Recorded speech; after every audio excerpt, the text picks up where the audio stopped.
I'm Jim Check, And I'm Renee Merrifield. and here we are with Beyond the Ballot. So much to talk about today. Holy cow. And we'll start in BC because that's what you're most familiar with. And the BC budget was put out yesterday. Any first thoughts on that? Oh, I would say it was put out yesterday and it sounded like a thud. 10.9 billion, $11 billion deficit, the largest ever in recorded history for BC. I'm sure that is going to have an echo on the on our ratings and on being downgraded on our credit rating. This is a budget that was much ado about nothing. It's basically we're going to keep our foot on the gas. We don't really have a path forward. We're not about economic gain or potential, and it's a scary budget. I saw a tweet yesterday from one of the opposition MLAs that said, we're now up to $38,000 of debt for every man, woman, and child in BC. That's staggering and very scary. 5 cents on every dollar that is collected by the NDP is going towards interest costs right now. Again, just scary numbers, big numbers, and really did not have a direction forward. Did not have any spending that would really stimulate our economy. Yeah, what was missing for me is like where's the investment into infrastructure projects or into mining or into forestry or into oil and gas, LNG? Where was that? Because what I heard was a lot of like doom and gloom, and maybe that's what they want. They were talking about a GDP forecast for 2025 of 1.8, which is up from 1.2, which is pretty abysmal for a resource-rich province. And then, like they're talking about, like 45,000 job loss by 2029, and then unemployment at 6.7% until 2026. I mean, this is a pretty, the only bright spot in the whole thing, $110 rebate for ICBC. Yeah, and that was what the finance minister was tweeting about yesterday. Instead of tweeting about her budget, she's out there tweeting about the ICBC $110 back. And really, when every person realizes that they've just gone $10,000 more in debt on behalf of the government of BC, that's a pretty scary number. They And should go with, yeah, they should dropping. go with the slogan, promises made, promises not kept. Because, like the $1,000 grocery rebate taken away. That was the one. That was one of their strong points of the election. Man, that was the one they went after John Rustad for, and said that like because John Rustad had a rental rebate program, and then they said, "Oh, he won't deliver that in time. We'll give you $1,000 right now. That'll go immediately into your pocket and help you with groceries and inflation." Not happening. And then the Yeah. other promise that they made is that they're going to keep the EV no tax on used EVs, and that was supposed to go for another 2 years. Turns out that's ending on May 1, and that was Yes. announced as well. So they needed Yes. that money as well. You know And what is going up though, is the revenue from the carbon tax. Again, that is one of their cash cows, and they're going to keep that one coming in for as long as they possibly can. Other things that went up: speculation tax, the foreign buyers tax, the occupancy tax. So we're looking at some really big taxations that are not even a drop in the bucket, not even able to offset what the deficit is looking like this next year. And the other one, the odd one, we've got quite a few emails on this. This is really odd. When they put out their Airbnb rules, they said that people had to register with the municipal governments, and like there's a city of Kelowna where people registered and they paid their registration fee, like a business license, and they registered. Now there's also a provincial registry. Like why is there two registries? And like they're $100 for the primary, secondary suite is $450 annually, and then the Strata Hotel is $600 annually. Again, it seems like another unnecessary tax grab when there's already a registry that they could tap into if they needed to. Yes, I think this is about enforcement. And I think that the province wants to enforce it, but in order to enforce it, they're going to have to employ people and they're going to have to find some offsets. And this is one of the ways that they're going to do it. The other offset that they're going to look for are the fines and actually putting those fines into making sure that they can continue to enforce this very, what I would call nonsensical and unnecessary Airbnb ruling. Yeah, and the same thing, when they talk about that, it's all about like carbon. That's why they're doing this carbon tax and everything about climate change and everything. And then, like they had given that EV credit for used. There shouldn't be any used tax anyway, right? Because every other province doesn't have it. Used vehicles are not taxed across, I don't know if every province, but they're not taxed in Alberta at all. Because there is no GST on a used vehicle, but in BC there is PST on used vehicles, but they had given that exemption for used electric vehicles, but they've taken that away now, 2 years early. Yeah, and that was surprising. This budget is certainly, I can't imagine the Greens being happy with it. The budget literally does not have anything additional for Clean BC. It actually takes away and stagnates the carbon tax rebate that they had touted for, as being something that was going to follow CPI and make sure that it stayed. Going back to British Columbians. And I'll remind, all of the listeners here that that EV, or sorry, that rebate that is given is the lowest in all of Canada. BC actually receives the lowest amount in all of Canada back from government as to what we pay out in carbon tax. So that recessive tax regressive tax is actually very significant in the pockets of British Columbians. It's one of the reasons that our cost of living is so high, and one of the reasons that our inflation remains above the rest of Canada. So two of our biggest industries in British Columbia, mining and forestry, and it used to be the other way around, mining the leader now in forestry. And there's a response from Kofi saying that they're disappointed with the absence of dedicated support for the forest sector. And the forest sector will be particularly hit hard with all these tariffs, right? Softwood has always been kind of attacked, right? And there was no help there for the forest sector, and really no path forward when they're talking about access to fiber and like the tariffs and the stumpage costs. And EB has not negotiated on behalf of the lumber industry. Those softwood tariffs should be negotiated away. He has not done that. They have remained in place for the entire duration of the BC NDP. And I was having a conversation the other day with someone, and they were talking about how our industry leaders like the Canfors and the Tolkos were shutting down and going out of business. And I'm like, they're not going out of business. They're going out of BC.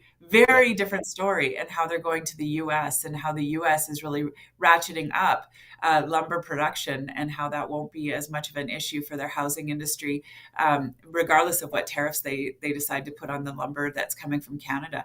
They just won't need as much, because we're seeing the companies take off down there, and at much lower rates, and at much higher productivity and profitability rates. I'll remind everyone that it was just last week that Tiff Macklem, the governor of the Bank of Canada, came out and said, what we need to do is see stimulus on our economy. We need to see an increase in productivity, and we need to see interprovincial trade barriers decreased. The BC government, the NDP, were the first ones out of the gate on they could actually do something. They are in session right now. And instead of doing anything meaningful against the tariffs that we're experiencing with Trump, they literally just said, okay, we're just going to do more of the same. And we're not going to respond in any meaningful way. Yeah, so the lumber industry, and we've done so many stories on forestry, is one of their biggest complaints was certainty and predictable access to fiber. And they're saying that this does not give them any of that certainty that they're looking for. And Canfor, one of the reasons they did not go forward with their Houston planned expansion there, and they closed Bear Lake, and then they curtailed shifts in Prince George, because they said BC lacks certainty, and it's just not a province that they're willing to invest in right now. Well, and the Liberals are taking, the NDP are taking this and touting this as a big Trump, expose, and how it's all about Trump and all about, the tariffs. But really, Tolko came out last week with a statement, and, they're cutting their jobs in Vernon. And it says, and I quote, not because of Trump, but because of BC policy and regulatory burden causing high costs and limiting access to available economic fiber for our BC manufacturing facilities that are continuing to impact our BC footprint. This is not about tariffs. And the companies and our industry has been sounding the alarm bell. They need to do it louder, and I'm encouraging them all to do that through their associations. But they have to push back on this NDP that is not investing in their future.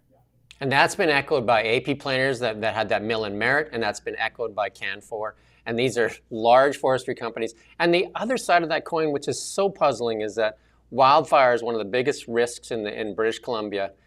And with active BC companies of forestry managing our forests better, we would have less forest fires as well. So it just seems like it doesn't make any sense. Like it just doesn't make any common sense why we don't involve our forestry companies more to give them access to more fiber so we have younger forests. Well, again, we've had 7 years of the NDP, 8 years almost of the NDP as of May. And in that 8 years, they have been unable to create a meaningful forestry management plan moving forward.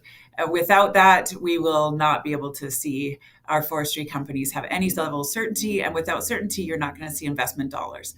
And whether that's in the housing industry, the mining industry, or the forestry sector, money is leaving, and it's leaving in droves.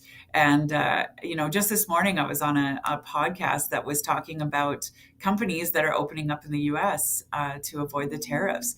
We're going to see a flee of capital, and you and I've talked about that sucking sound, with the dollars fleeing out of Canada. But right now, out of BC is happening in droves, and I'm going to predict that these tariffs will affect BC, and we don't have reserves, we don't have the ability to respond financially, and so we're gonna see a recessionary pressure being put on our economy this next year.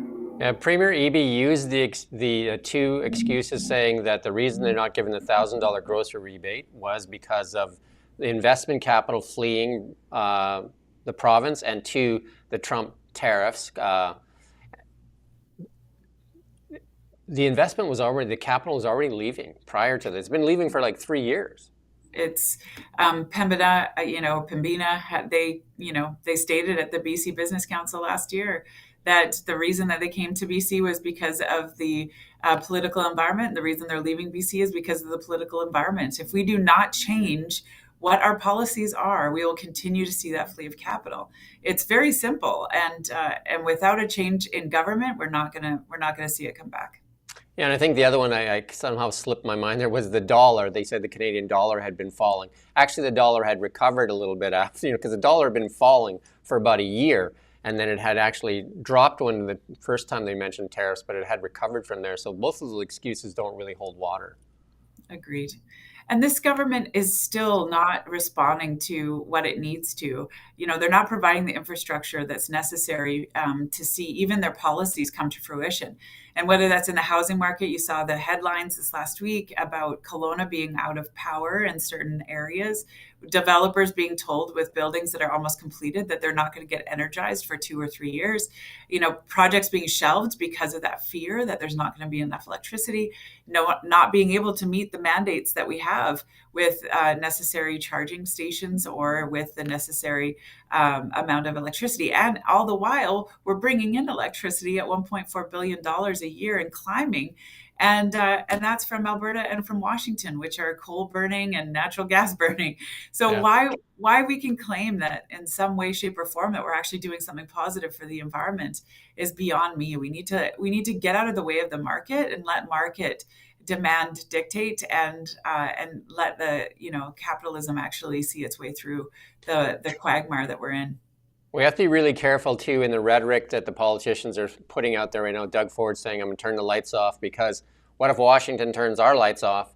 And then what if they turn off our oil and gas? Because our pipeline that goes east to west actually goes through the United States. So what if they say, "Well, I ain't going through here"? So we have to be, when we're threatening to turn off the lights, they can turn off. Our economies are so intertwined, right? They're so intertwined.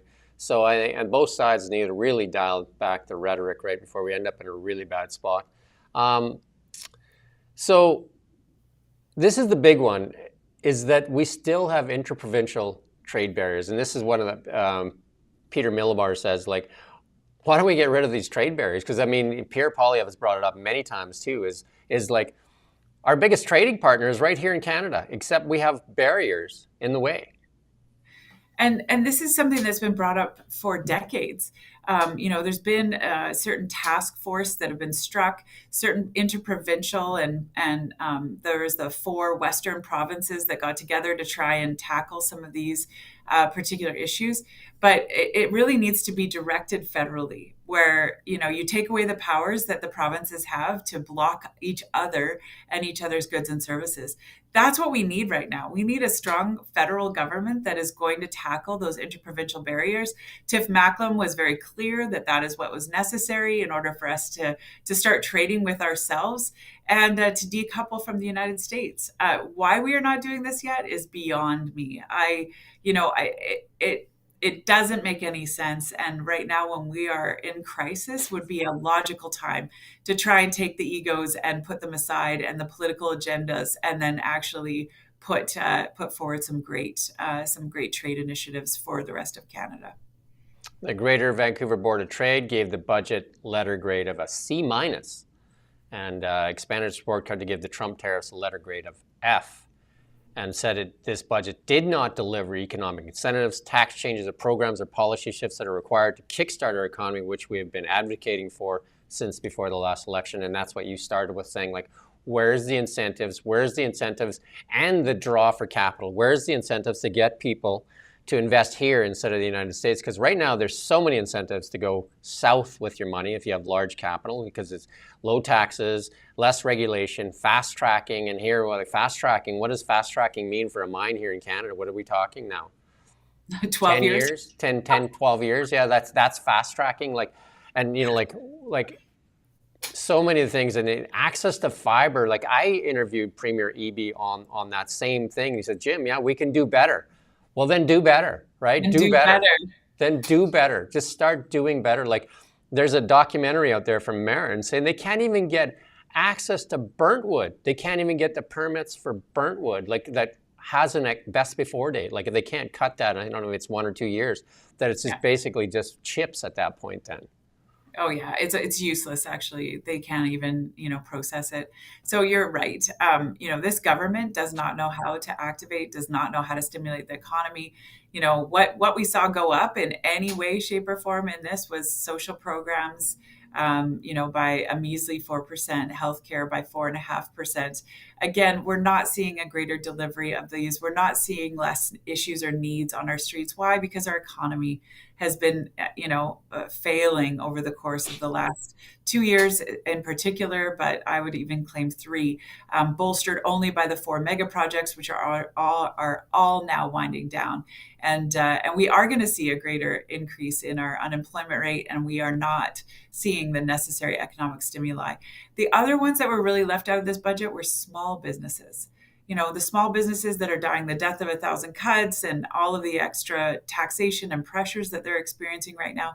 There was no relief in this budget. And I'm not even saying like relief in terms of support, just to get out of the way, to tax them less, to see some sort of a reprieve on what they're experiencing. And this budget had absolutely nothing for them. The former Deputy Prime Minister, Chrystia Freeland, before she resigned, said that it's been 10 lost years with the Liberals because of virtue signaling, identity politics. Is some of that possibly the case for the NDP, focusing on those types of issues as opposed to how to grow our economy? Well, the NDP have always been very strong on the social issues.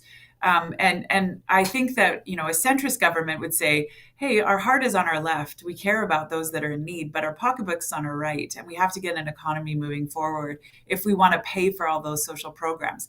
That's the part that the NDP miss. They don't know how to pay for it. They don't know how to do business. They don't know. And, even looking out across, when I was a former MLA, looking out across that aisle and looking at the different MLAs that were on the NDP side, very few of them had ever run a business. Very few of them had ever signed a paycheck, did not know how to build a business case or a business plan. So it's no wonder that they don't understand how to stimulate the economy. But having said that, they are in government right now. And the only way that we're going to see that, I think, shift or change is if we see a shift or change in government. And we're up for another 4 years of this. And it's going to be scary times, especially with an adversary like Trump sitting across our border. Housing targets. I know that the Liberals have said, the Liberal government, like the federal government, has said that they have these lofty housing goals of 650,000 starts a year, when I think the record year was in the 250s or something like that range. And I think last year was 227. But a lot of that housing targets is in BC though too. and the housing targets were not met last year. They will not be met again. The NDP, the only program that has worked was CMHC. CMHC program is now changing. So that's going to have a dramatic effect on the purpose-built rentals that we're seeing in our own city.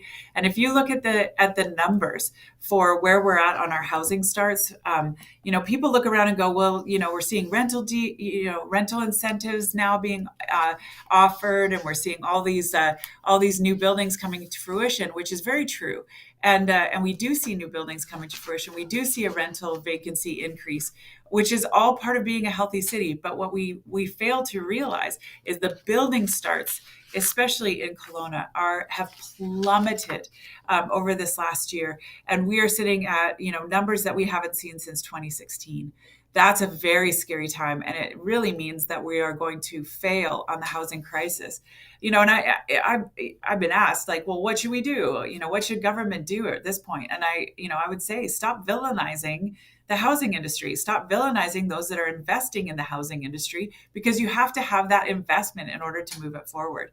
Yeah, it's very capital intense. Banks do not move forward until you have deposits in the bank and pre-sales moving forward. And right now that is not being encouraged, and people don't have enough money to even pay for their needs to be met, never mind a down payment on a home, and they're not meeting the stress test with higher interest rates. So we have a real perfect storm when it comes to housing, and I don't see any reprieve. And this NDP government only put $318 million into the coffers for housing. So while they're increasing social programs and trying to keep people supported, they're not actually fixing the problem, which is getting more housing built. It even goes to the smaller investor that bought that Airbnb property, where we're seeing in Kelowna where people are buying Airbnbs, and then they took that away from them. And now people don't know what to do. They can't carry the mortgages and all kinds of things. So it definitely doesn't bode well for somebody to say, well, I'll buy another investment property in Kelowna. No, why would you?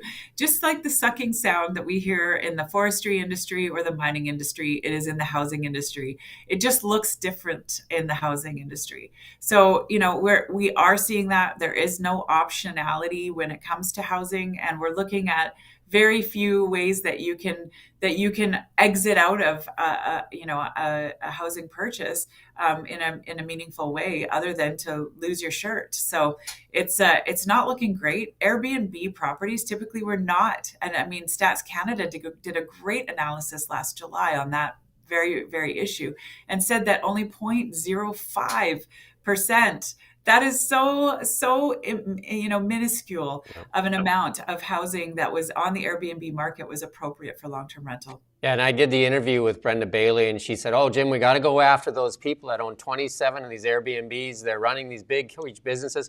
And when I talked to Airbnb, the head of Airbnb here in Canada, he said, actually 90 to 95% of the people that have an Airbnb have one.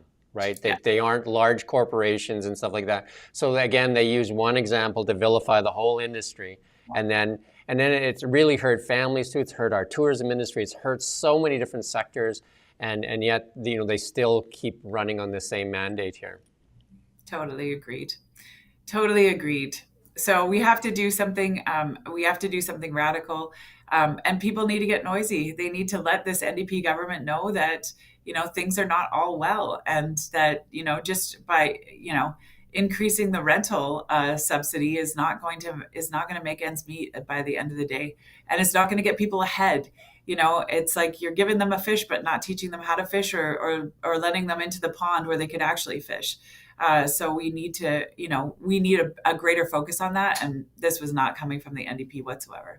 Finance critic Peter Millibar points out a few things, and he said that one of the things, they're going ahead with that carbon tax we talked about, 3.3 cents a liter on April 1, making it more expensive to fill up your tank. And again, that carbon tax, remind people, it's a compounding carbon tax, right? Because it gets added on throughout the process. So if you take like sometimes 10 times, 15 times as a product is being made and shipped to market and transported, then you finally buy it. So that is a compounding carbon tax. And ironically, they put that, like we just talked about, they put the sales tax back on used vehicles. Again, in Alberta, if you go buy that same vehicle in Alberta, if you're buying a $50,000 car, In BC, that'll cost you $6,000 because the PST starts at 12% in BC. It'll cost you $6,000 more than buying that car in Alberta. Like an Albertan can buy that car, a used car, for $6,000 cheaper. Well, the other thing that the PST on used vehicles doesn't take into account is what the actual value of the vehicle is or what you bought it for. So if you got a great deal on it, they don't really Yeah. care. They're going to charge it based on what the blue book value is, and that whether that car's been in an accident or not, whether it's engine is blown or not, it doesn't matter. They want to charge you full pop for the PST on that vehicle. So in some cases, the PST was actually costing more than the vehicle itself, because they had valued it at a much higher level. So, You, this government has to tax. If they do not tax, they will go farther into debt because they are on a spending frenzy that has no sight, no stopping in sight. So I think that we're in a really dangerous and very precarious situation here. And as our downgrades take off, and we see that as a province, we're going to see higher and higher interest costs and less ability to actually, fund those deficits. I actually interviewed one of the heads of the BC Car Dealers Association, and he said something that was really troubling. He said buying it like like if you're buying an SUV, some of the SUVs are in the $100,000 range. If you're buying an SUV in BC versus buying it in Alberta, there can be up to a $32,000 difference in the price tag. So he says what some people are doing is actually going and buying a property in Alberta and getting an Alberta driver's license and buying the vehicle in Alberta and avoiding the $32,000 instead of like giving it away as taxation. They use it as an investment in Alberta. He said that's happening a lot. So Oh there's yeah. something wrong when if you as a like you're buying like an SUV, that's a typical family vehicle for Canadians if you're up living in a climate and getting kids to hockey, all that kind of stuff. If you have to pay $32,000 more than the Albertan pays for that same vehicle, and then Albertans don't have a PST on used vehicles, and that PST, which is typically 7%, actually starts at 12 on used vehicles, which is why 12 instead of like 7 even, right? Well, and with our EV mandates, our EV mandates are more stringent and stricter than even the state of California, which is a far left leaning jurisdiction. And when you look at those, the difficulty with that is, well, if I can't find a gas powered vehicle that that I need up in Dawson Creek, where there's one charger for all of the population surrounding, well, what's going to happen is that you're going to see people going to the U.S., which is a 45-minute drive right across from the border. You're going to see them actually go there to buy that vehicle that they cannot buy in BC. And again, it's going to hurt the entire car industry. We're seeing, dealerships really weighing their options and thinking twice about staying open. Is it better for them just to shut down? And here again is the virtue signaling and the cost adding that doesn't actually result in any emissions lowering. In the city of Dawson Creek, I saw a Toyota dealership that was mandated to put in an EV charger. So they were doing their darndest and trying to put in that EV charger. They had a letter from BC Hydro that said, unfortunately, we're not going to be able to provide you with the three-phase power that you require because we don't have it available in that area. So we suggest that you use alternative methods to power your charger. And when they responded back and said, well, what alternative methods are those? It was suggested that they either use wind or diesel. Yeah, I was going to say a diesel generator. You tell me, up in Dawson Creek, are you going to be using wind to power that three-phase charger? I don't think so. I think you're going to be using diesel. So they literally had a diesel-powered charger. And that, I mean, it's the most ridiculous thing ever that does not result in any lowering. Those EVs are now all powered on diesel. And with the United States dropping the EV mandates there, I would say to Ontario auto manufacturers that are scared of the tariffs, which they got a break from today. There's no tariffs for a month at least on automobiles. That if they don't change the EV mandates here in Canada, those auto manufacturers are leaving anyway, because there's some relaxation even in Europe today on climate emissions, that they're saying like a big Honda plant being built. I think one of the largest plants is being built in the United States because Honda really not moving into the EV world is now saying the United States is a friendly place for them to start building their cars. Yeah, and this is scary for us. Again, like, we're not talking about an unnecessary item. I understand that the Lower Mainland believes that everyone has access to transit in the same way that they do, and it just simply is not true. The Echo Chamber of Victoria as well has one of the highest transit userships, but that is because of availability and accessibility. We do not have that outside of a very small portion of the Lower Mainland. People drive, and they require those vehicles for their work, for their mobility, to make sure that their kids can get to school, etc. And especially more so in the rural and remote areas, to require everyone for EVs is just borderline ridiculous. And while we might believe that in the end, alternative fuels is a great way to go, this is not the way to get there. And these mandates are being shown around the world to not be effectual, and that's why you're seeing them dropped.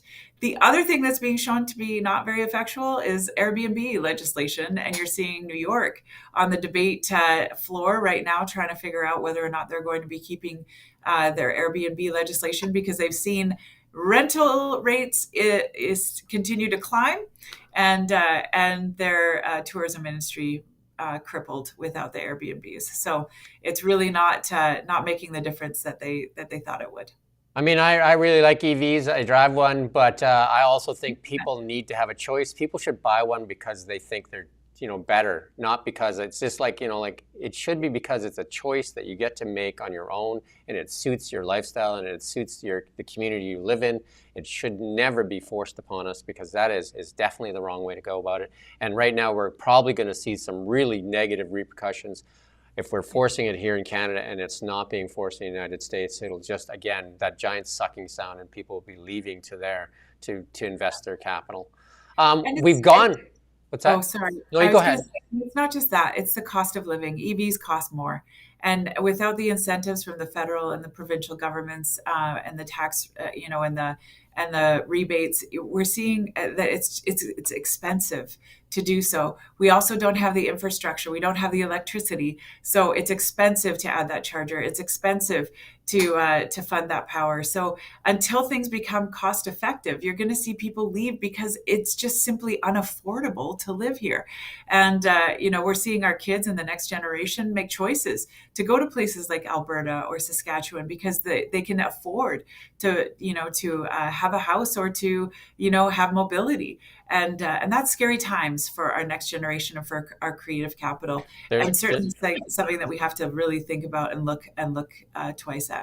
there's a lot of young people playing that song "Alberta Bound." That's for sure. Yeah. Um, even if they didn't like country, they're probably playing that in their truck. We've gone over our 30 minutes, but we have a couple more things if you have time, just to touch on the Liberal leadership race. Obviously, that's the big the The big vote coronation. is Sunday, I think, right? Yeah, the coronation. Yeah, the coronation Yeah. happens on Sunday. Yeah. Even though, I do want to draw attention to the polls. Leger put out a poll just yesterday that showed the Conservatives back in 13-point lead ahead of Carney. So I do think that it's going to the tarnish is going to start there. I have to say, I've never seen, and I know that I've been on my soapbox a little bit about females in politics, but Christy Clark said something wasn't true, found out, receipts delivered, she resigned yeah, because she they simply chased her out, they chased her out. Carney, on the other hand, not once, not twice, but covered now for him. three different Yeah. times. And we've got the CBC that's trying to cover for him. We've got reporters that are trying to make justifications for why he sat at that board meeting, made that call, and then lied about it on a stage. I do not understand why anyone would want a leader that is Yeah. so able to lie and mislead the public in that And manner. And I don't know if you know, Renee, but Canada is the leading producer of semiconductors, and we're the leading seller of those semiconductors to the United States. Yeah, so about that, I think we're actually number 20 Yeah. that on that list. I do not think that we are a leader in any way, shape, or form. last week, our economy was really weak. That's why we needed Carney this week. He's saying that our economy is really strong. I don't even know what fundamentals he's talking about, but I think it's more of a concern for me that we really haven't had full disclosure on Carney as a leader. So scary times on Sunday. Yes, we've got Trudeau not knowing when he's actually going to That be. comment, I'm just like, what? I put that on my LinkedIn because they asked him when he's leaving because the vote the counting of the vote is on March 9th, and he's like, well, I'm not sure. It's complicated. How is it complicated? There's a new leader on March 9th. Isn't that today? But as I had said earlier, that Carney wants him to stay on as the interim prime minister, and that Carney would actually never become prime minister. So, if my prediction is true or accurate, it also means that Carney will not have to perform any disclosure or conflict of interest disclosure. So, again, scary times. We don't really fully understand who could be behind some of his decisions or some of the things that he does. But right now, it's showing that the Conservatives would have a majority, and a pretty strong majority at that. That'll be one of the sneakiest things they've done if they don't if he doesn't resign on March 9th. That will blow most Canadian mind. I think it will not go well for the Liberal Party either. I think that will really tarnish what's going on because we prorogued government for so long while we've had one of the biggest economic crises in our modern times, and because of this big leadership race, and if he doesn't even take power on that day, that will be just, I think, way too much for way too many people. And the other caution I'd say to people, when he talks about these lies, he says they're mischaracterizations, or the CBC said they're couch truths and stuff. I would remind people that if anybody is really careful with their language, it's bank governors, right? The Bank of Canada governor, the the U.S. Fed governor. They're very careful because every word means so much to them. When they do their releases, because they know that the market hangs on every word, whether you're dovish or you're hawkish or whatever. So they know that words matter. Absolutely. And Carney is a skilled orator. He is someone that has been in the public eye for decades. So for him to have misappropriated words, no way. I don't believe it for 1 second. And there is no misappropriation when you say, I wasn't involved in that decision. I was no longer at the board table, and you were sitting there making the decision as the chair.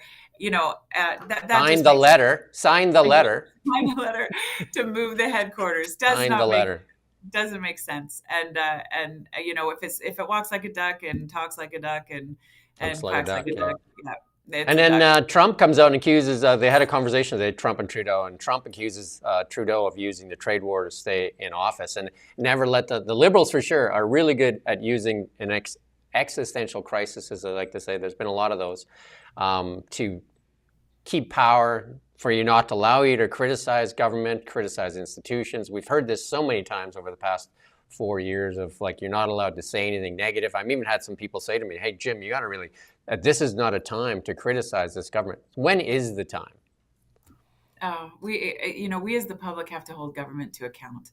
And the government of the day and the way our parliamentary system is set up is simply for opposition, for that dialogue, for that debate, and it's intrinsic within the system. And we have to understand that that's going to require conversations exactly like these, where there's a critique of government and an acknowledgement that accountability is necessary. And right now we don't have that. And the scariest thing is that if Carney does leave Trudeau in, we literally have a lame duck who is no longer the leader, and we have a leader who is not elected. That's a scary time because they are not then subjected to the people, and that's what needs to happen in very short order. Yeah, we'll end it off with a couple of thoughts on President Trump's address last night to Congress. It was a longer address. One of the things that stuck out to me, though, was where I seen the funny part was the Democrats had the paddles, like they were voting in in an auction or something that they were bidding. It was kind of seemed like really childish, and they had kind of concerted effort with that. But one of the things that you think you would have got Bernie Sanders' positive reaction is one of the things that I think would be great in Canada: no tax on tips, no tax on overtime. and no tax on social security benefits. Imagine that in Canada, no tax on CPP and OAS, how that would help seniors like right now. Huge. And Huge. no tax on overtime. How many people would be willing to work harder? Because lots of people refuse overtime because they say, well, I just giving half of it away in taxation, right? So no tax on overtime would be huge for Canadians, and no tax on tips would really help our serving industry, where it's hard to get people to go into that industry sometimes. Those three things I think would be like such a great thing for Canada, and hopefully, like a guy like Pierre Poilievre is listening and would kind of take on those things. That's what we hope to hear from David Eby, was ways to incentivize people to invest capital into BC, like get people to buy homes. Like, I mean, again, going back to your point there, the cranes are coming down in Kelowna, but they're not going back up. They're not going back up. They're not going back up, and development takes years to actually get underway. So if you don't see them today, it's going to be 2 to 3 years before you'll see any again. And just to that point, last night's address, the only time that Democrats really showed any sort of life outside of booing Trump was when Trump was talking about how much money had already been spent in the Ukraine. Obviously, there's differing opinions, but it wasn't actually the Ukraine that they were clapping at. It was the spend that they were clapping at, which I think really belies where that government had been, which was on a spending frenzy that needed to be tamed. I think that's what Trump is reacting to with the tariffs. I think he's trying to make money for government quickly because I think they're running out of money. And I think it's a scary time for the U.S. I think it's a scary time for Canada. And the more desperate the U.S. becomes, the more difficult a position that Canada is in, because desperate times make people and leaders do very desperate things, including, trying to become, take over and make their neighbors the 51st state. So I think that we need to be eyes wide open. I think that there are some really scary times ahead of us, and I'm not sure if the pressure will come economically or if it will come from a security standpoint. But either way, it's going to be a difficult time for Canada. Well, you watch capital and you watch the markets, and the markets don't seem to believe the tariffs are going to be that tough of a thing. Like, we see that the Canadian dollar not really reacting, and then the stock market actually starting to, like, it looked at positive reaction today. And you see where people are going to put their dollars right now, and a lot of that capital, like we say that giant sucking sound over and over again, is capital is fleeing to the United States, and that's not good for Canada, right? So this budget put out by the NDP definitely doesn't give any reason for somebody to pause and say, hey, you know what, I can invest in BC. I think that's what's missing right now. I think Danielle Smith in Alberta is giving Albertans a reason to invest in Alberta, because obviously it is one of the biggest contributors to our national GDP. It is clearly, and then you and I talked prior to going on, there's a really good map put out by Francois Philippe Champagne, a Liberal MP, that highlights how much of impact Alberta and Saskatchewan play in our energy sector in Canada, and then they've been crippled and like roadblocks are put in their way. Imagine what they could contribute if they were let go, if they were unleashed. Yeah. The best line I heard was last night, where someone said, well, the NDP are going to give us a $110 rebate from ICBC. And a gentleman at the table said, oh, and he, young, like in his 20s, but said in response, that's why you need to move to Alberta, because they're giving you that $110 from what you've already given them. But in Alberta, they're giving you $1,500 from what they've made from the oil and gas sector in their economy. So I think that was like very appropriately stated, in that that's what even our younger adults are seeing right now, is that the NDP are in trouble. So one of the things Alberta has that nobody else has in Canada is a sovereign wealth fund. And that's the only province that packs that. And there's many nations that pack it. Norway, one of them. And Norway built theirs on oil and gas. And they're very clean EV state too. But $300,000+ per capita in the sovereign wealth fund, all off of oil and gas. And Alberta, it has a lot of money in there too. Not near what Norway has. But again, the Saudis, with a sovereign wealth fund, which is the biggest in the world, and it's all built on oil and gas, and what we could do if we unleashed it. There was an interesting graph that showed what Alberta's sovereign wealth fund would look like if they hadn't been subjected to equalization payments, and how large it would actually be. And I think that's the telling thing, is that Alberta has been a good neighbor, and we are not seeing that in response back. Yeah, and then if we had access to sell our oil in other markets instead of having to sell it at a discount to the United States, again with the East-West pipeline and the Northern Gateway pipeline, because people don't realize too, it's not just about getting access to those things for selling. We would actually get a higher price for oil and gas because we only have one customer, so we've always been selling our oil and gas at a discount. Yeah. And then the East-West pipeline actually has access to a refinery. And some have said, well, it's not equipped to refine our type of oil. And there was actually a proposal that was done under Harper's government where that refinery would have revamped itself in order to refine the bitumen that comes out of Alberta, and it would have been a very, very successful endeavor. And again, yesterday and today, we see the Premier of Quebec and coming out and saying it's not going to happen because we don't want the oil and gas. It's like, you guys import it from Saudi every single day. It's unreal. And Russia. They've actually, I think it was $200 million that we bought from Russia. So we're funding the war two ways. We're funding the Ukraine side of it, and we're funding the Russian side of it. So we're actually funding the war at both ends. Agreed. Crazy. We've taken a lot of your time today. This is longer than we typically go, but there was so much to get through, and we're very thankful for your time, Renee. It's it's lots to talk about, and it's a lot of dinner table talk right now, right? People are worried and what's going on, right? So we're very thankful for your time. No, thank you. All right, and we thank you for watching Kelowna Now.